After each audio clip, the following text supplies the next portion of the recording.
Welcome to the Antitrust Division's Public Roundtable on the Antitrust Criminal Penalty Enhancement and Reform Act, or ACPERA, as we'll call it for the rest of the day.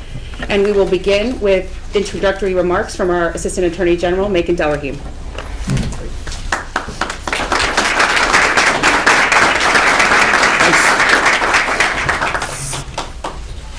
Thanks, Ann. Good afternoon. I want to welcome all of you here. It's great that so many of our colleagues, an honor to have Judge Ginsburg back at the division and to help us with this review of the ACPERA. And I want to welcome you. This is the first event we're having since we dedicated this lecture hall to Ann Bingaman. So this is the Ann K. Bingaman Auditorium and Lecture Hall. And it's not great that it's the first one. It's just also fitting that we're discussing this important ACPERA legislation here in this room, given that Ann, her contributions to the division's leniency program were incredible, and some of you who were here last week for that or 2 weeks ago for that would have heard from her directly about some of what she had done and some of her colleagues. And many of you know she was the Assistant Attorney General when the Antitrust Division's corporate leniency policy was revised in 1993. And we celebrated the 25th anniversary just this past year in the Great Hall. And in the 25 years since, the leniency policy has played a critical role in the division's ability to detect, disrupt, and deter antitrust crimes. It has resulted in the prosecution of sophisticated international cartels and the collection of billions of dollars in criminal antitrust fines. ACPERA complements the division's leniency program by reducing the civil damages exposure of a company granted leniency if that company provides the civil plaintiffs with timely, satisfactory cooperation. I was fortunate to be the deputy AAG at the time, at the division, at the time when the legislation was going through, and President Bush originally signed it into law in June of 2004. And I take great pride in the passage and ultimately how that shaped up to be. ACPERA not only increased the criminal antitrust penalties, but promised to bolster the leniency program by allowing a company that qualifies for leniency to avoid paying the treble damages in follow-on civil suits. This benefit can be substantial. Under ACPERA, the leniency applicant that satisfies the cooperation requirements is civilly liable only for the actual damages to his own conduct rather than being liable for the treble damages caused by the entire unlawful conspiracy. While treble damages liability can be an important deterrent for engaging in anti-competitive behavior, such enormous civil exposure can also have the unfortunate consequence of deterring the self-reporting of criminal wrongdoing. Then Chairman Orrin Hatch, who again I had the great privilege of working for on the Senate Judiciary Committee before I came first to the Antitrust Division in 2003, he predicted at the time of ACPERA's passage that its, quote, increased self-reporting incentive will serve to further destabilize and deter the formation of criminal antitrust conspiracies. In turn, these changes will lead to more open and competitive markets, end quote. Proponents of ACPERA say that the detrebling provisions have promoted self-disclosure and have streamlined civil antitrust litigation, just as Senator Hatch predicted. Some have recently raised concerns that ACPERA is no longer working as it was intended. That's what we're here to explore. In my view, tools such as ACPERA's detrebling provisions that have the potential to incentivize leniency and encourage self-reporting are of great value because they help to protect consumers from the significant harm a cartel can cause when it infects a particular industry. At Congress's request, in 2010, the Government Accountability Office published a report on ACPERA, which I'm sure will be discussed today. In reviewing and commenting on the report, the division recognized then that increased leniency applications since ACPERA's enactment, quote, provided some circumstantial evidence of the value of both ACPERA's increase in penalties and its detrebling relief to the leniency program. Despite some recent eulogies over the purported death of leniency, the division's leniency program is still alive and well, In fact, the number of leniency applications the division received in 2018 was on par with our historical averages, and there's no sign that we've become a victim of our own success and somehow rooted out collusion entirely. Indeed, the division is vigorously investigating cartel conduct and closed FY 2018 with 91 pending grand jury investigations, the highest total since 2010. So far this month alone, the division has announced charges in 4 new investigations. These new investigations relate to anti-competitive conduct in multiple industries, taking place in various jurisdictions across the country, including the commercial construction industry in Chicago and New England, and various federal programs around the country. Needless to say, our prosecutors are busy, and there's no sign that collusion is on the decline. In fact, the Attorney General on Tuesday lifted the hiring freeze, and we intend to hire an additional group of lateral attorneys to join us in our continued efforts. Cartelists are out there, and it's as important as ever that all of detection tools available to our prosecutors are functioning optimally. Though our cases are generated in a number of ways for the last 25 years, leniency applications have been an important tool in our arsenal for detecting, preventing, and prosecuting cartels. Today's roundtable will assist us in continuing the examination of ACPERA's role in ensuring that leniency program is successful. The late Justice Scalia has been quoted numerous times for observing that collusion is, quote, the supreme evil of antitrust. I could not agree more. Prosecuting cartels remains our highest priority at the Antitrust Division. I have explained that antitrust violations such as price fixing, bid rigging, and market allocation unambiguously disrupt the integrity of the competitive process, harm consumers, and reduce faith in the free market system. Our leniency program is designed to facilitate and incentivize self-reporting of collusive behavior, as all of you know. Self-disclosure benefits the first cartelists to report, and cooperation from leniency applicants furthers our investigation and helps remove cartels from the free market. ACPERA should encourage such behavior, just as Congress contemplated in 2004 and when it reauthorized it later. We're here today, again, to discuss the benefits, whether it's incentivizing self-reporting of cartel activity, and what, if any, in ACPERA's current framework can be improved. The division would like to learn from those with experience litigating and studying ACPERA in order to better understand how it's working to uncover anti-competitive behavior and compensate victims of collusion. I'd like to thank in advance all of the Roundtable's participants, particularly the U.S. Chamber of Commerce, the Honorable Judge Ginsburg, and the Global Antitrust Institute, the American Bar Association, and the Business Industry Advisory Committee of the OECD for sharing their views on this important topic. I'm also grateful to and very interested to hear from our experienced individual panelists, including those who represent the many victims on how ACPERA is operating today. Now I'd like to invite my literally partner in crime, our Deputy Assistant Attorney General for Criminal Enforcement, Richard Bowers, to provide some brief remarks. Richard.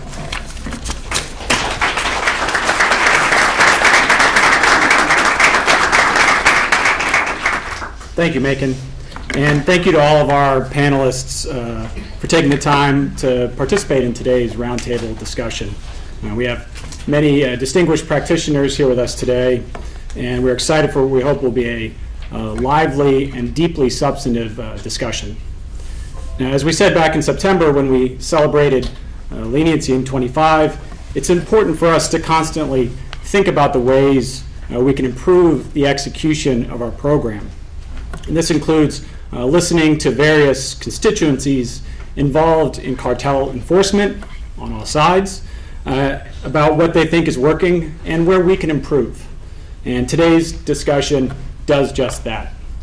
Now, before I turn it over, I want to share a thought about our enforcement efforts generally, mention a current issue we're thinking about at the intersection of our leniency policy and ACPERA, and conclude with thoughts on the future. So we have a number of tools that help us uncover and prosecute anti-competitive conduct, and there's no question that leniency is one of the most important weapons in our arsenal. It has played a critical role in the detection and prosecution of companies and executives who participated in some of the world's largest cartels. There's also been a model for similar programs around the globe. Leniency, however, is not a standalone tool, but instead must work side by side with other enforcement tools to function properly. For leniency to work, there must be a credible threat of detection to keep the incentive structure properly balanced. For our part, we maintain this threat through aggressive, efficient investigations. The cases that Macon mentioned earlier and the record number of open investigations highlight our commitment to the detection side of the equation. But as I said, these tools go hand in hand. Even in situations where we open an investigation and develop evidence on our own, the rewards of leniency are still available under Type B of our program. Indeed, it's often the case that an investigation that's considered a leniency matter actually came out of our own sort of initial efforts, investigative efforts. And this is why we are focusing on proactive, aggressive investigations and sharpening our investigative abilities, including, for example, deepening our relationship with our investigative partners, including the FBI, and some members of the FBI are actually with us here today. Now, a properly functioning leniency program is not a delicate ecosystem. The core must be clear and strong, as ours is, with the application consistent and the risks and incentives, including those provided under ACPERA, properly understood and balanced. Second, one issue that is presently front and center for the division when it comes to the intersection of ACPERA and our leniency program involves early filed overlapping civil suits. Now, rather than follow-on suits, overlapping private damages actions are being filed earlier and earlier. As a result, we're often confronting the reality that, despite ACPERA, ongoing civil litigation may disincentivize and distract from criminal cooperation, and defendants may be driven by cabining civil exposure and the flow of discovery to civil litigants more so than seeking leniency or otherwise resolving criminal liability. And more fundamentally, earlier access to investigative information not only risks complicating and interfering with our investigations, but it also jeopardizes our investigations altogether. Now, in recognition of these risks, the division has recently been intervening earlier in private litigation actions, private damages actions, and moving for broader stays of discovery in order to protect our criminal investigations. Now, that said, restitution for victims is, of course, always a top priority for us. And our hope is that we can make progress in finding the right balance between our enforcement efforts and private litigation. Finally, today's roundtable is a chance to think about the future. The proliferation of leniency programs and the availability of civil damages actions around the world mean our efforts to maintain the proper incentives for leniency in the U.S. will have a cascading effect throughout the world. I've touched on the most recent challenges at home in the form of earlier filed overlapping civil suits, but would like to end by mentioning our initiative to enhance global coordination on leniency matters. Convergences on the law governing the intersection of leniency and private damages and cooperation among enforcers would increase the incentives for a company to seek leniency in multiple jurisdictions and decrease the burdens on applicants. It also remove some of the confusion and complexity for those who are considering applying for leniency and weighing the risks and the benefits. Based on our experience with leniency in ACPERA, the division is happy to facilitate and lead the conversation on these issues both at home and abroad. So with that, I will turn it over to Ann O'Brien, an Assistant Chief in our Competition Policy and Advocacy section, who will introduce our first set of speakers. Thank you.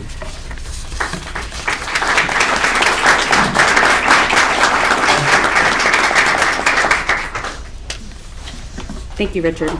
We will begin with some opening statements on behalf of interested stakeholder groups, and we're very lucky to have this group of representatives with us. First, we will hear from the Honorable Douglas Ginsburg on behalf of the Global Antitrust Institute.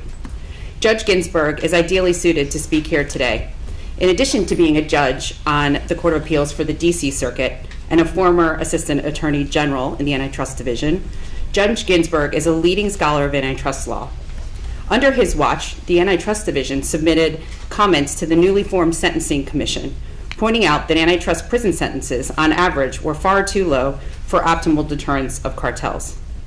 More recently, he has highlighted the deterrent value of individual accountability for executives involved in cartels. And we look forward to Judge Ginsburg's insights on ACPERA today.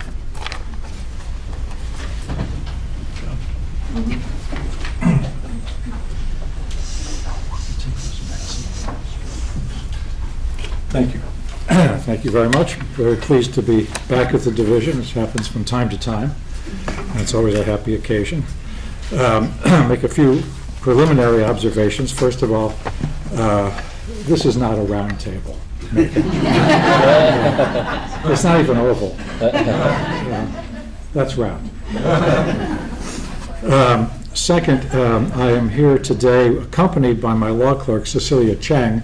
Cecilia's somewhere, there she is in the back row, who helped me with these remarks and who will be, I'm very pleased to say, the first James F. Rill Fellow at the division next term, August or so, September of this year. Finally, if you see me sneaking out while someone is speaking, it's because I have a plane to catch. It's been delayed a bit, so I'm going to be not running out right away. But I will try to do what first-year law students do, and that is try to look like I'm not here.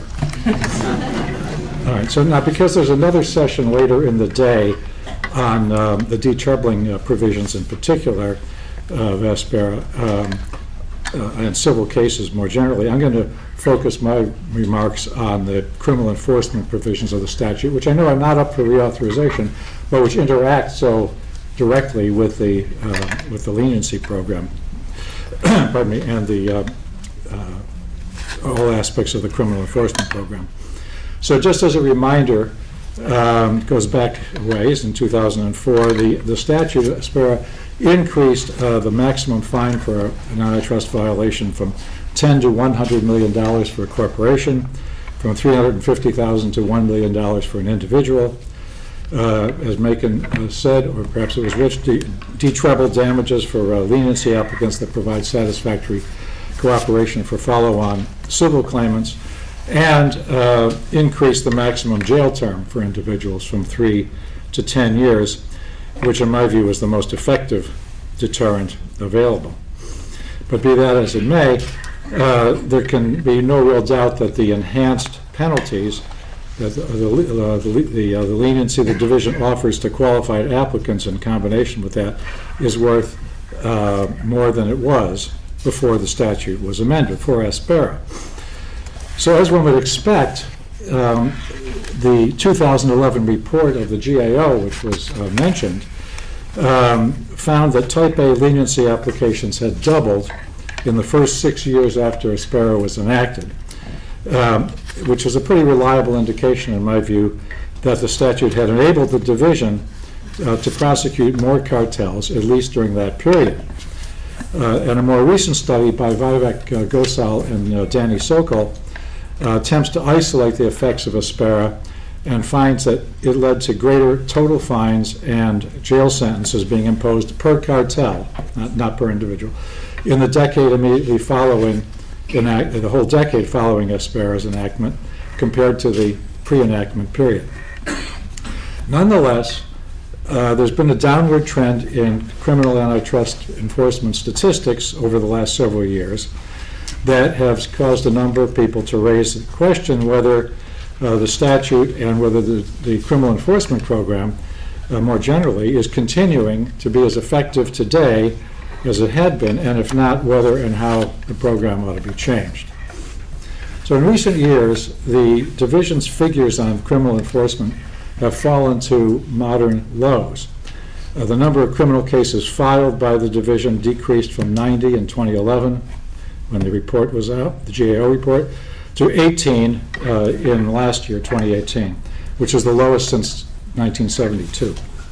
And similarly, 27 corporations were charged in 2011 compared to only 5 in 2018. The criminal fines obtained by the division have fallen from more than $1 billion per year in 2012 through 15 to $172 million last year. So this is not going unnoticed. But before reading too much into these numbers, one should bear in mind that anti-cartel enforcement is very lumpy. The division may work for several years to develop a case, resulting in a large number of indictments and large fines being collected in a single year. For all an outside observer can know, a single cartel case brought tomorrow might drastically change the picture drawn by these conventional year-to-year enforcement statistics. A more accurate account of the division's productivity might be obtained by spreading its case, fine, and jail time statistics out over the entire period of years from the opening of an investigation through conviction and sentencing in proportion to the resources they consumed each year. And I suggest the division try to develop and publish statistics along these lines. It's very much like amortizing R&D. All right? You're going to spread it out over the period during which it pays off. And additionally, I don't know if you published this or not, you mentioned the 90 grand juries now working. I remember there were 130 working when I was here. And that might be another useful statistic to see how much variation there is in the number of grand juries that are active at the end of every year. In addition to the apparent decline in the cases over these last few years, there has been, and I said apparent decline for that reason about these statistics, there's been a change in the kinds of corporate defendants that the division has charged.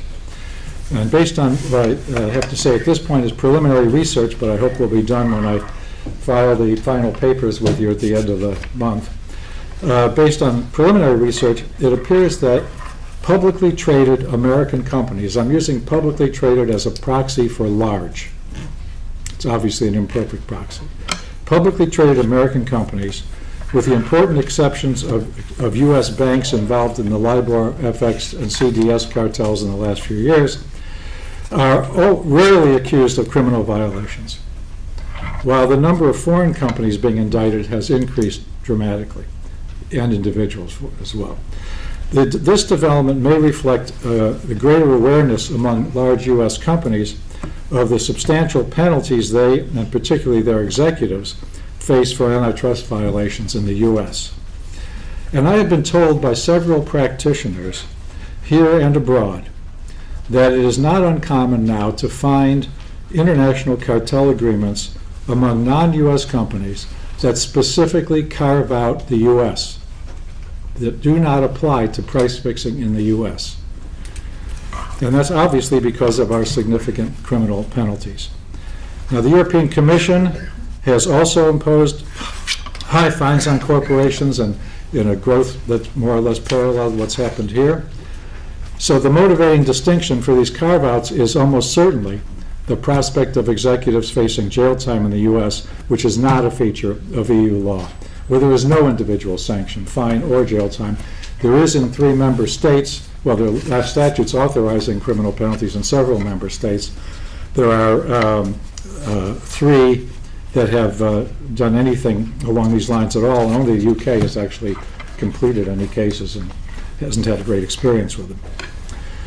So quite apart from this lumpiness of enforcement, there are at least 3 plausible hypotheses worth considering in order to explain why the number of cartel cases has fallen in recent years. First is antitrust exposure in other jurisdictions. The proliferation of large fines in other jurisdictions may make applying for leniency in any one jurisdiction less attractive than it would otherwise be. The European Commission, for instance, in its second leniency notice in 2002, began to offer immunity for information about ongoing investigations, roughly equivalent to our Type B leniency. And the number of cases brought and the average fines per case in Europe began to increase immediately, 2003, and have continued ever since. And by 2018, fines levied in Europe by both the Commission and the member states have accounted for more than half of all cartel fines worldwide. 2017, CAGE in Brazil, which has an active leniency program, fined a single corporation a record $39 million for participation in a cartel that was orthogonal to the car wash investigation. In 2014, the Japan Fair Trade Commission, which was asleep when I was Assistant Attorney General, fined a single company more than $90 million. So this newly increased exposure to antitrust penalties in multiple jurisdictions may, understandably, make a company more reluctant than in the past to apply for leniency in a number of jurisdictions, which have their diverse qualifications and timing requirements, because a failure to qualify in just one or two may subject it to very large fines. As Professor Karen Beaton-Wells, University of Melbourne, cautioned in 2016, the global spread of leniency policies, quote, makes it difficult, if not impossible, close quote, for a corporation to be confident that it is the first leniency application in all the relevant jurisdictions. Ironically, and because leniency is based on the absolute, quoting again, the absolute certainty that the first company to apply will receive total immunity from sanctions, close quote, the global proliferation of criminal sanctions and leniency policies, or even highly elevated civil sanctions and leniency policies, may have reduced the net incentive to report cartels. We don't know. It's a possibility. A second hypothesis is that technological change may have enabled more tacit collusion among companies, allowing them to realize the benefits of cartelization, or at least of coordinated behavior, without having to enter into unlawful agreements. Earlier this year, four European economics professors published the results of a simulation they did demonstrating that, quote now, even relatively simple algorithms systematically learn to play sophisticated collusive strategies, close quote. That is, and they go on, autonomous pricing algorithms may independently discover that if they are to make the highest possible profit, they should avoid price wars, close quote, leading them to collude by trial and error. Without communicating with one another, without being specifically designed or instructed to collude. And because algorithms are more disciplined than our people, a company can rely upon algorithms to do work that previously required negotiating detailed cartel agreements, monitoring the other participants to detect cheating, trusting one's competitors not to betray the cartel in return for leniency, and, perhaps even more important, being willing to commit a crime punishable in the U.S. by time in prison. The third hypothesis worth considering, I think, is that the decrease in criminal cases simply reflects the success of the division's criminal enforcement program. I think making it maybe a little too quick to be certain that there's just as much cartel activity out there as ever. You may be the victim of your own success. After all, more severe sanctions, especially here in the U.S. where individuals are liable, but in other jurisdictions as well, should be expected to deter the formation of more cartels. The success or failure of ACPERA and the division's current criminal enforcement program should be judged by determining as best we can, when dealing with the inherently unknowable number of cartels, how those programmatic aspects affect the division's ability to detect established cartels and to deter the formation of new cartels. In a 2009 paper, economist Nathan Miller, then at Georgetown, maybe still, showed that reform of the division's leniency program in '93 led to an initial spike in the number of cartels discovered, well, self-reporting, reflecting better detection, followed by a drop-off in the number of cartels discovered to a level below the numbers in the pre-leniency period, reflecting, obviously, greater deterrence on an ongoing basis. One would expect a successful enforcement of criminal penalties pursuant to ACPERA to follow the same pattern when the new penalties were increased. After all, the same calculus that leads a cartel member to report the cartel and seek leniency should also apply to its ex-ante decision whether to form or join the cartel. The lower rates of detection today are consistent with this hypothesis as well. As I mentioned earlier, the number of publicly traded proxy for large U.S. corporate defendants, has also fallen in recent years. Most likely, in my view, due to the combination of increased deterrence brought about by ACPERA in penalties and a concomitant increase in efforts to enforce compliance by corporate managers. Internal compliance programs are, I think, becoming close to universal among large firms. And of course, that applies to FCPA as well as antitrust. The result has been a change in the makeup of the defendant population, which now consists overwhelmingly of smaller, by which I mean not publicly traded, U.S. companies, and foreign companies of all sizes, and of course the individual managers personally involved in the cartels. Foreign companies are more difficult to investigate, and their managers are less likely to come to the U.S. to serve time in jail unless the penalties imposed on them and their employees are negotiated down. To the extent that smaller U.S. companies are involved in cartels, they tend to operate in local markets to affect a lesser volume of commerce and hence to produce smaller penalties. In these respects, defendants now resemble the defendants being charged in the 1980s. Those defendants had cartelized local markets for road paving, antique auctions, supplying foodstuffs to military bases, and so on, all in local markets. In other words, the advent of the modern leniency program in '93 and the increase in penalties from ACPERA in 2004 may have had their intended effect to a degree not imagined since Michael Block and Greg Sidak wrote their 1980 article asking, why not hang a price fixer now and then? They had a good reason for not doing that, by the way. So in sum, there are both gratifying and disturbing possible explanations for recent trends in the cartel enforcement statistics. As is often the case when thinking about cartels, more analysis, both theoretical and analytical and empirical, is required before it's possible to make any confident judgment about which one of these explanations or some other is more accurate, and therefore whether ACPERA and other parts of the criminal program ought to be modified in some way. I will leave by just reaffirming my confidence that the criminal penalties for individuals tell the story here. Thank you.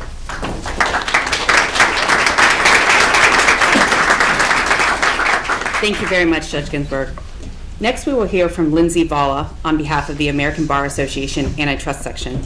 Ms. Valla is a member of the Antitrust and Litigation team at Vincent & Elkins in D.C., where she counsels clients on antitrust-related issues around the globe.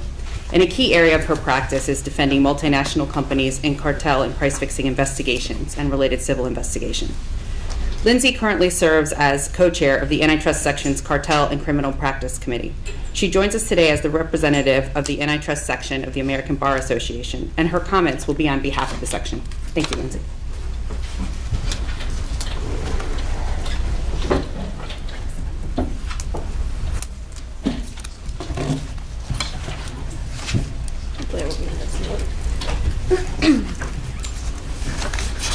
Thank you, Anne.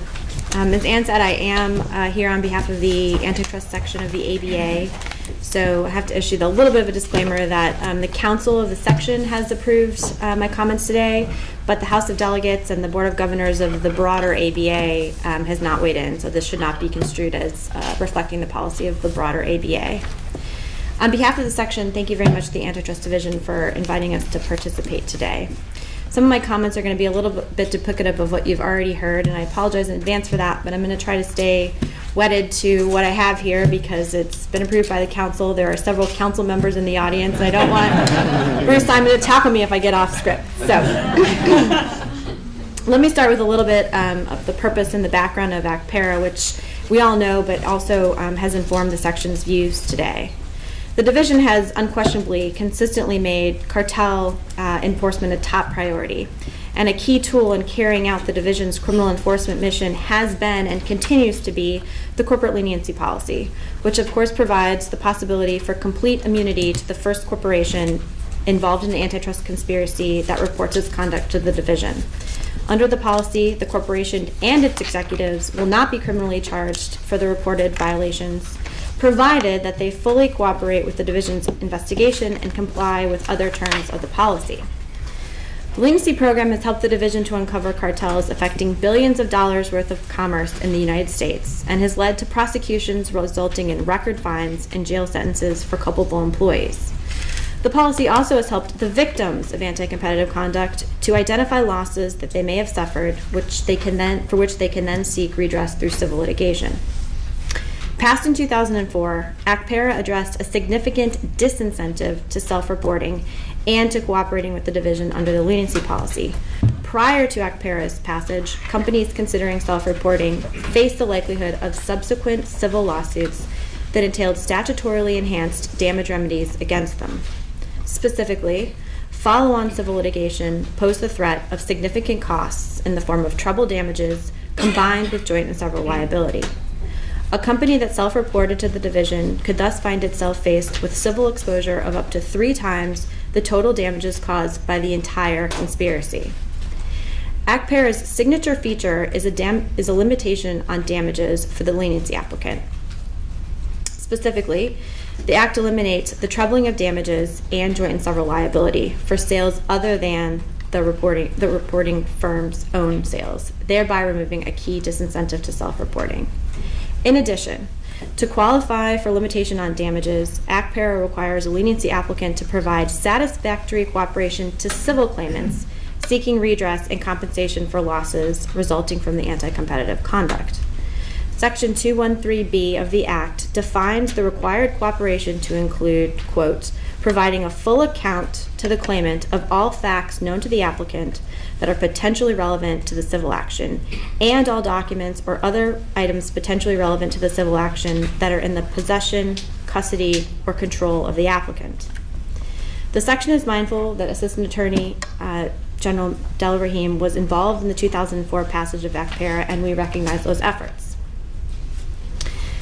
Today's discussion joins a series of roundtables that the division has hosted over the last couple of years to examine various issues and initiatives impacting the application and enforcement of our nation's antitrust laws. The section applauds the division in these efforts and sees them as a helpful tool for expressing and exchanging views, and welcomes the opportunity to participate in today's dialogue. So as you may know, in 2004 and in 2009, the section submitted public comments. For 2004, it was when the legislation was under consideration, and in 2009, when Congress was considering whether or not to extend. So I have a few comments about the section's comments both in 04 and 09. In 2004, the section supported the adoption of the proposed legislation that became ACPERA, and also offered some suggestions as to how to strengthen certain aspects of the proposed law. In particular, the section recognized that the de-trebling provision of the legislation was a creative step towards enhancing the incentive of firms to come forward to cooperate with the division with regard to criminal antitrust activity.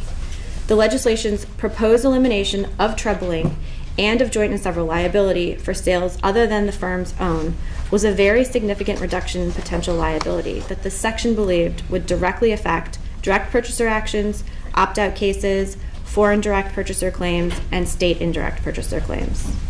The proposed damages limitation were also consistent with the leniency applicant's obligation to pay restitution, since the legislation preserves liability for actual damages suffered by consumers as a result of the cooperating firm's sales.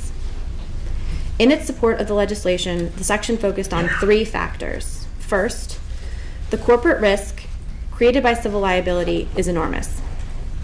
Potential liabilities, with or even without criminal fines, can be, and in many cases have been, bet the company in scope.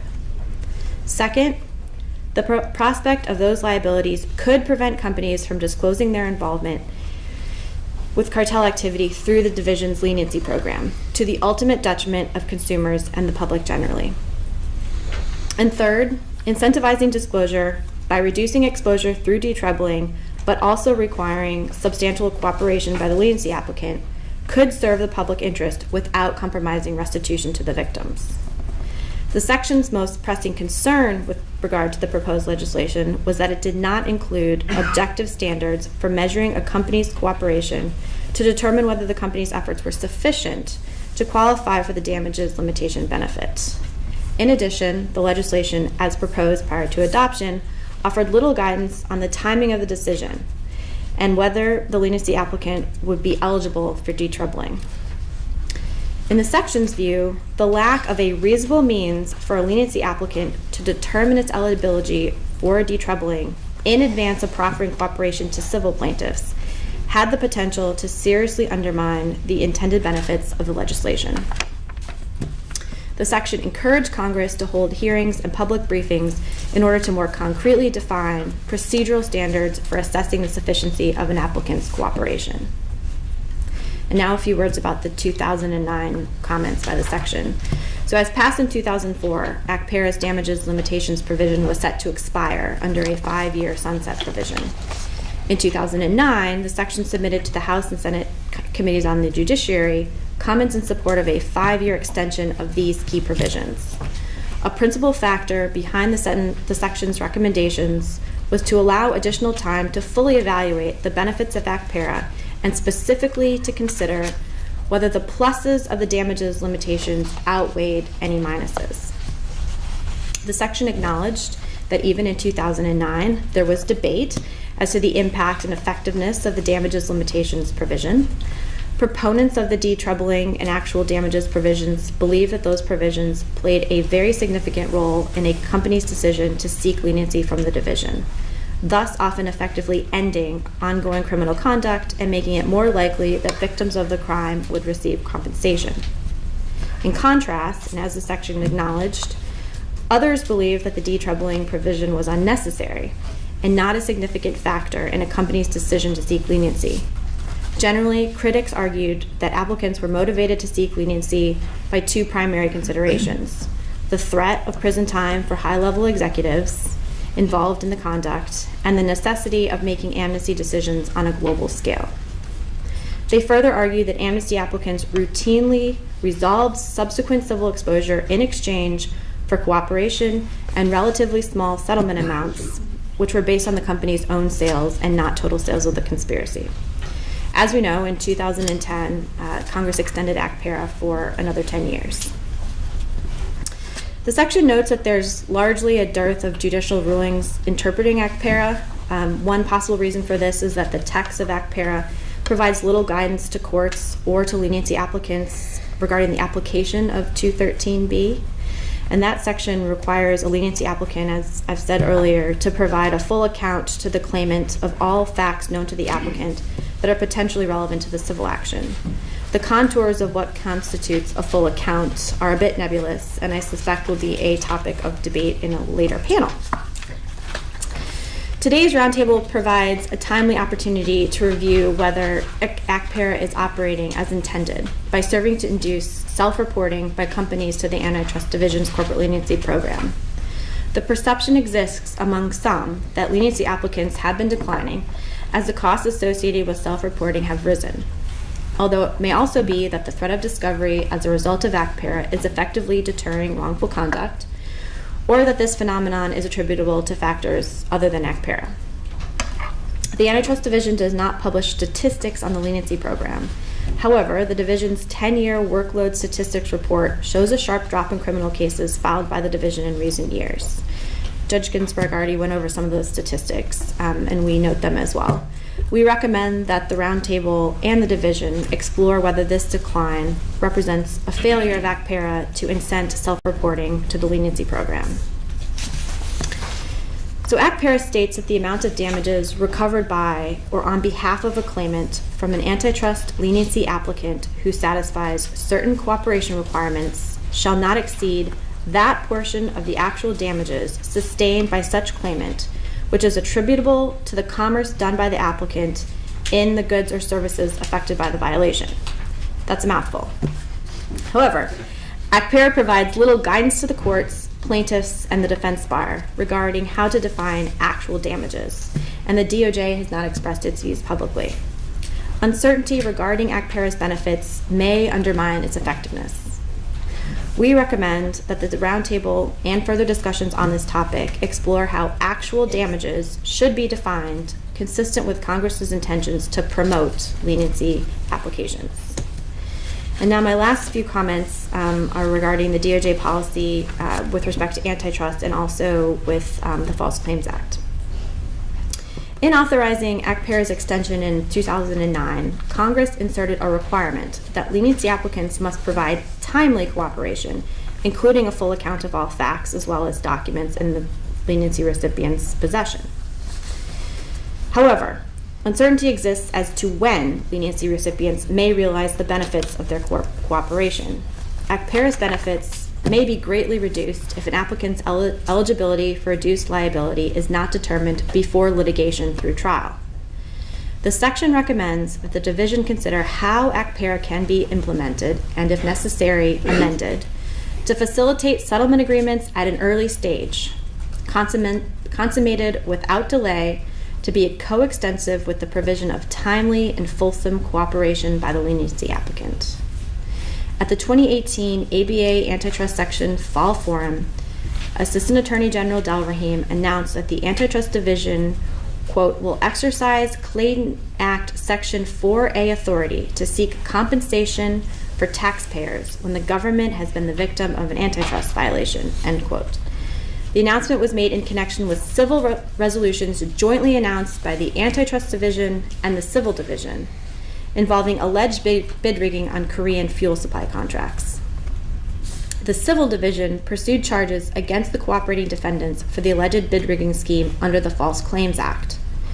AAG Del Rahim's remarks at the Fall Forum clarified that ACPERA's de-troubling incentive will apply to any Section 4A claims brought by the government, and noted that cooperating companies subject to penalties under multiple statutes can gain certainty and finality. However, his remarks did not address whether the de-troubling incentive will apply equally to False Claims Act claims when a leniency recipient reports bid rigging involving government procurement. The section recommends exploring how DOJ's pursuit of antitrust and False Claims Act damages from leniency applicants will impact incentives to report conduct to the Antitrust Division's leniency program. We also recommend that the DOJ clarify its policy with regard to whether it will limit Clayton Act 4A and False Claims Act recoveries from leniency recipients who cooperate fully with the Antitrust Division and the Civil Division to actual damages or subject them to joint and several liability. So those are the views of the section. I understand we are also likely to prepare written comments, which will be due later. Thank you very much for including this section, and I look forward to the rest of the panel.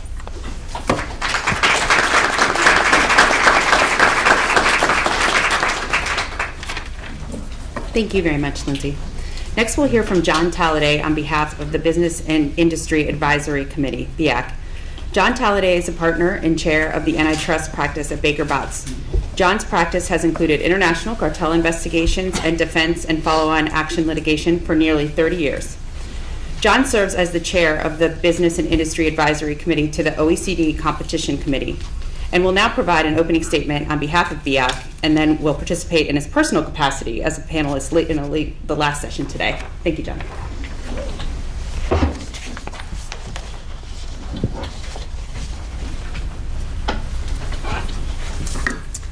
Thank you very much, Ann.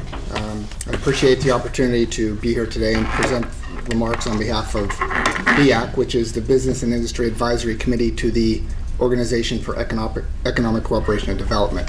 That's a lot of initials.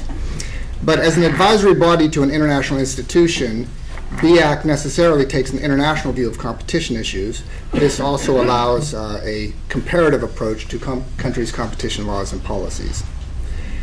First, I should make clear that BIAC has long and consistently supported the view that cartel enforcement should be robust, and that businesses benefit from strong and robust cartel enforcement. This is because cartels often involve direct harm to businesses, because they're often direct victims of cartels, and I think you need look no further than the DOJ's prosecutions to see that businesses are nearly always the direct victims of cartels that are prosecuted by the DOJ. But also, even absent that, cartels deprive legitimate businesses of a fair opportunity to compete and to innovate and to thrive. And so, just as a general principle, cartels are bad for business, both those who are committing the offenses and those who are not. Secondly, BIAC recognizes that effective leniency programs are essential to cartel enforcement. leniency programs create the incentive for applicants to bring an infringement to the attention of the authorities and to enable those authorities to materially progress their investigations. And so in BAC's view, a leniency program offers appropriate incentives to applicants, and that benefits the enforcement community, potential applicants, and consumers and other businesses. Now, one of the central considerations for businesses, and I'll be talking a lot about what we have learned from our members about businesses' incentives in thinking about cartel enforcement. One of the central considerations for a business considering leniency is certainty of outcome. This certainty relates not only to the government investigation itself, but also with respect to all of the implications of seeking leniency: criminal implications, civil, reputational, for the future performance and stability of the business. And indeed, businesses are obligated to think about these things when they're making this determination. And in BAC's view, the risk of private enforcement that companies expose themselves to when applying for leniency fosters massive uncertainty. It imposes additional burdens on the potential applicants and ultimately deters potential applicants from self-reporting and seeking leniency. This is particularly true in the United States, where treble damage exposure and the ability of plaintiffs to claim damages well outside the period of government prosecution can allow for massive and at times disproportionate exposure for those entities. You're buying something and you don't know the bounds of it when you're buying it. In June of 2018, the OECD held a roundtable, and it wasn't round either, Doug, on leniency, where BAC identified the factors that are most likely to deter a company from seeking leniency.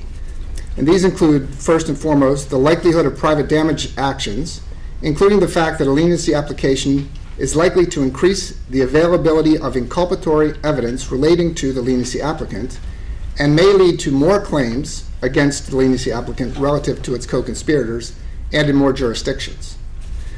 Secondly, the risk of triggering liability in jurisdictions without effective leniency programs. Third, the risk of liability under other laws, as Lindsay was mentioning, in respect of which there is no potential for leniency, such as securities laws, money laundering, corruption, and so forth. And finally, disqualification from government contracts or bidding on public tenders. BAC took the view at that roundtable that an effective leniency program will offer appropriate relief in terms of government antitrust sanctions, as well as procedures that take into account potential follow-on actions and other risks, and that such a program will be most effective if it's transparent as to its scope, its participation, and to the ultimate outcomes. The central point is that if jurisdictions don't account for and contain these risks and make them highly predictable, businesses will be far less likely to come forward and seek leniency. And the protections that are offered must be proportionate.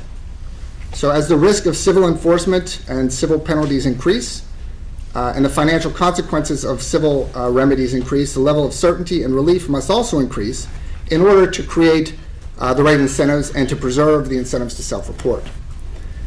And in that view, the enormous risk and consequences of follow-on damage actions in the United States highlights the tension and the need for proportionate and strong relief from this uncertainty. The Justice Department should take note of the fact that civil consequences of antitrust violations have increased drastically since ACPERA was first introduced.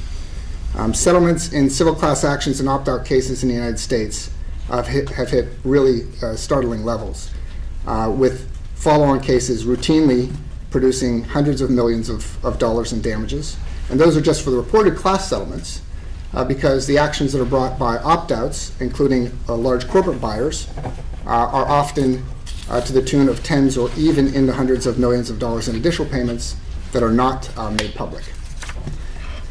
The dual recovery regime in the United States, resulting from Illinois BRIC, that allows both direct and indirect purchasers to obtain multiple recoveries, creates the threat not only of treble damages, but even something that exceeds treble damages. And direct purchaser settlements are often negotiated before opt-outs are known, so that what is being paid to the direct class may not take account of what needs later to be paid to opt-outs, who the large purchasers often sweep back in to seek treble damages on their own for their purchases. Moreover, the U.S. is being joined by other jurisdictions who allow class actions or collective claims, not the least of which is Europe, which means that the need for appropriate jurisdictional limits is becoming all the more urgent a topic for international cooperation, with OECD being especially relevant, as this is not an issue which is often within the agency's powers, because otherwise there will be even further multiplication of damages due to foreign cases as well. And note that these further multipliers can occur when the U.S. allows for full recovery and often treble damage recovery of indirect damages, where those same damages may constitute recoverable direct damages in a foreign jurisdiction. The point here is not that the total amount of settlement exposure in these cases is unwarranted. It may not be. The point is that a company deciding to seek leniency faces massive uncertainty with respect to the risk of civil actions. And companies and their directors have a fiduciary duty to the shareholders that they have to take into account. Without protection against the massive civil exposure that could result, it might be difficult for a company to seek leniency if the result of doing so is potentially ruinous civil exposure. Think of it this way as well. That potential for ruinous civil liability, if that's a likely outcome of seeking leniency, then the criminal penalties that could result that would be avoided by seeking leniency become meaningless. Which also means that the DOJ corporate leniency policy could be rendered meaningless by massive civil exposure, potentially ruinous civil exposure. Now, I'd like to focus a little bit more on that fiduciary duty. For many years, the hammer that has drawn companies to seek leniency under the DOJ's policy is the criminal conviction and the threat of imprisonment of its executives. And that is indeed a very effective and crucial deterrent mechanism. But ACPERA is not a deterrent mechanism. ACPERA is a mechanism that takes effect after an offense has been committed to try to bring companies in to report the wrongdoing. But when a company is considering whether to self-report an already existing cartel, the duty of the board doesn't run to the individuals. It doesn't run to the executives. It runs to the shareholders.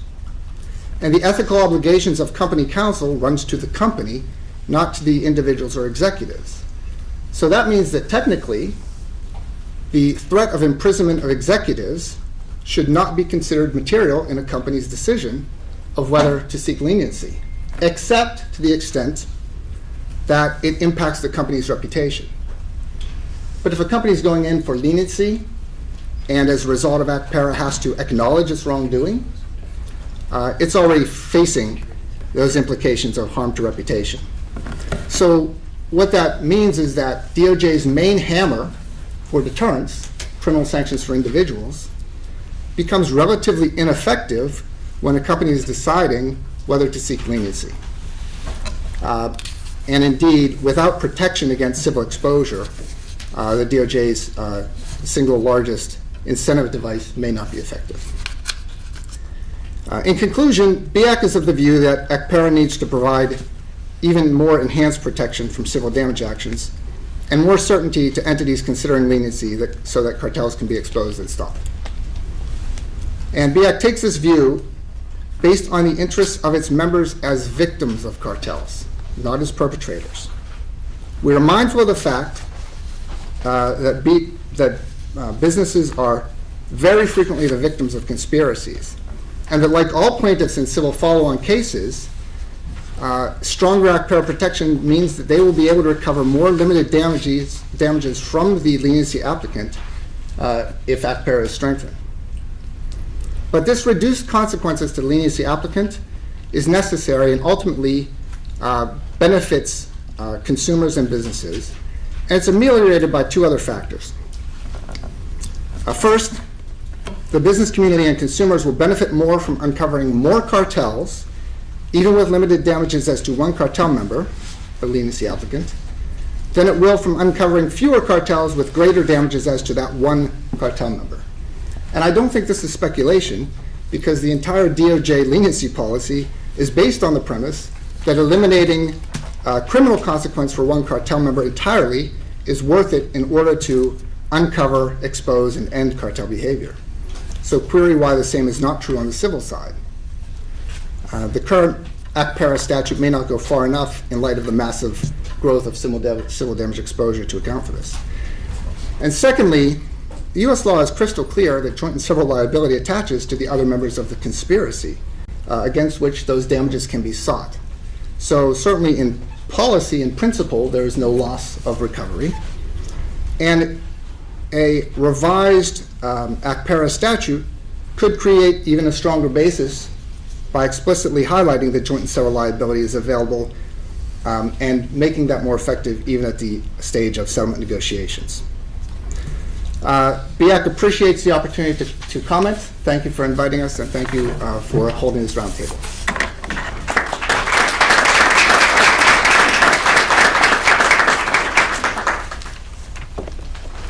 Thank you, John. Finally, we'll hear from John Wood on behalf of the Chamber of Commerce. John Wood is a Senior Vice President, Chief Legal Officer, and General Counsel of the U.S. Chamber of Commerce. He leads the Chamber's legal operations, representing the organization in legal disputes and overseeing the Office of General Counsel. He joined the Chamber from Hughes, Hubbard & Reed, where he served as a partner. John's previous experience spans all three branches of government. He served as U.S. Attorney for the Western District of Missouri, Chief of Staff at the U.S. Department of Homeland Security, Deputy Associate Attorney General and Counselor to the Attorney General at the U.S. DOJ, and Deputy Counsel in the White House Office of Management and Budget. He was a staffer for U.S. Senator John C. Danforth. John was a law clerk at the Supreme Court of the United States and the U.S. Court of Appeals for the Fourth Circuit. Thank you, John.